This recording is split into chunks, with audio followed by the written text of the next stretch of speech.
Nicole Lee with Health, Beauty, and More. And I want to talk a little bit about what people do when they have pain.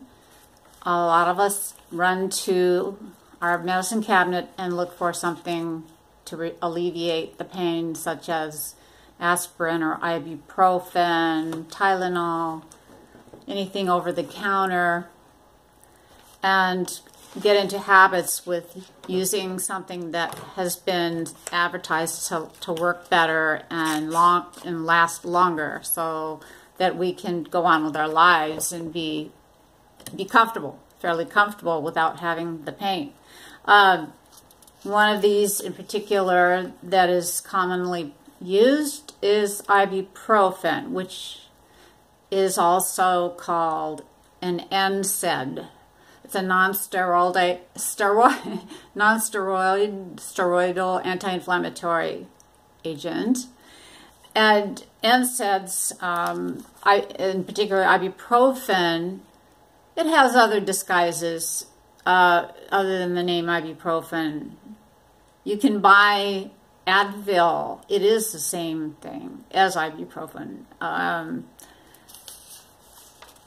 There's some other ones that you'll see that say, like Motrin, it's the same thing as ibuprofen. It's just disguised by another name. And it's still an NSAID. And the FDA puts warnings out, even on the bottles, about side effects that go along with long-term use of NSAIDs.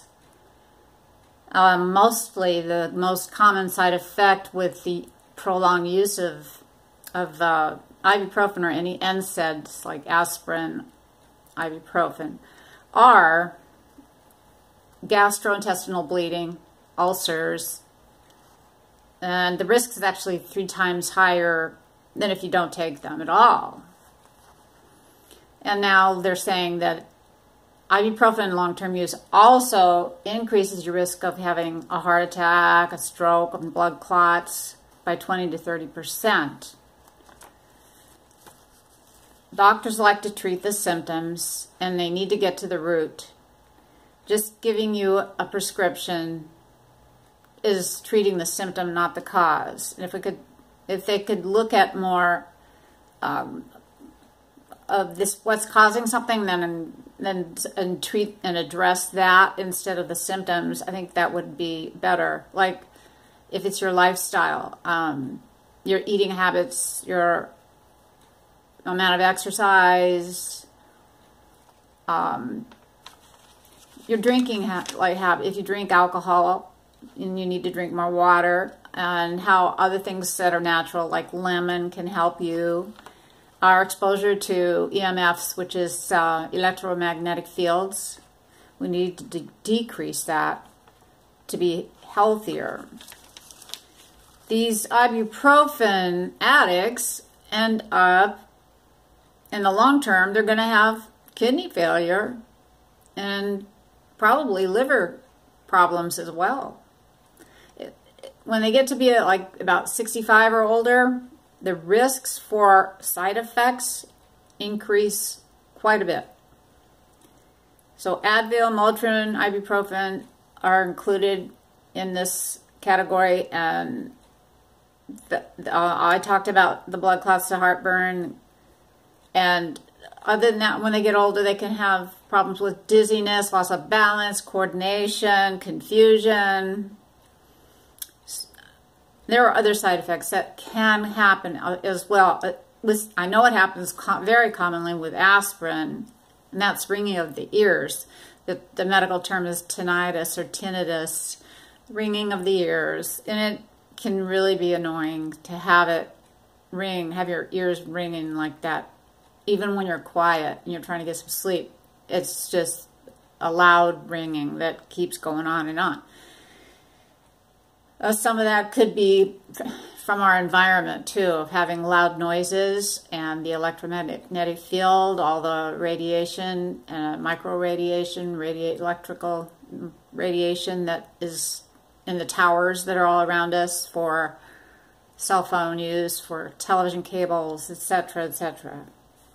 They can also have other side effects that affect their stomach, like nausea, decreased platelet counts, blood in the urine, anemia, increased blood pressure. Many contraindications go along with that because they do affect blood thinners. So anyone on a blood thinner should probably not be taking ibuprofen or aspirin. That's why before surgery, the doctors make sure you're off of those for 1 week before your surgery. Because when they go to do surgery, you're going to lose blood. And if your blood's already thin by these medications over the counter, then that increases the risk of them having problems stop getting you to clot. You don't want that when you're having any kind of surgery. So what do you do instead if you're in pain? You could try some of these alternatives that are natural, like ice packs. That's great for anti-inflammatory. The better anti-inflammatory to use natural things. Your health food store will probably have willow bark, which has been around for a long time, and I don't know that will thin your blood, but it's definitely got to be better than taking ibuprofen.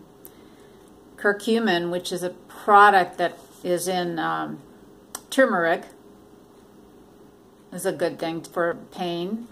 Doing certain postures in yoga that are relaxing are good.